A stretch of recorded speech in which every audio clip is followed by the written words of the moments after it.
Na Brinju je bilo v petek srečanje vseh, ki so aktivno sodelovali pri osamosvojitvi Slovenije na Bistriškem.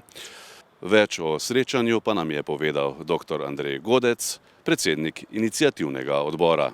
Kakšen je torej namen današnjega srečanja? Vidimo, zbralo se je precejšnje število ljudi. Kako ste se pripravljali za to srečanje? Ko smo se odločili, da to srečanje naredimo, smo se odločili za to, ker takrat, ko je bilo vseh aktivnosti konec, ko je 20. septembra zapropala zastava v vojašnici v Slovenski Bistrici, slovenska, ni bilo možno pripraviti, bi rekel, nekega slavja za zmago in eno druženje vseh pripadnikov teritorialne obrambe, pa tudi milice in vseh tistih ljudi, ki so nam pomagali ob teh akcijah. Bodisi z prevoznimi sredstvi, bodisi z tajnimi skladišči, vse, kar je bilo, vsem iskrena hvala. Kot rečeno, zbralo se je veliko ljudi, to bo seveda tudi čas za obujanje spominov.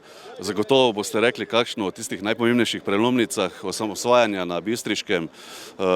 Tukaj moramo predvsem omeniti blokado vojašnice Slovenska Bistrica in seveda zavzetje skladišča na Zgornji Ložnici. Kako danes gledate na te dogodke? Poleg teh dogodkov je bilo še mnogo drugih dogodkov, tako ste tudi vi ugotovili. Jaz sem prepričan, da bo danes skozi pogovor na tem srečanju vse to obojeno. Vesel sem, da se ni pri vseh akcijah, pri vseh dogodkih, ki so dogajali takrat, zgodilo nič takšnega, kar je pomenilo žrtve ali pa kri, če tako rečem, na našem področju. In to mi je bilo res tisto, da smo vse vojaške akcije speljali brez žrtev. Predvsem pa gre za prijetno druženje. Danes tu obujanje spominov, druženje in da se srečajo tisti ljudje, ki so takrat bili v prvi vrsti. Tako teritorialci, miličniki in vsi tisti, ki so nam pomagali. Program srečanja je povezoval in vodil Stane Kocutar.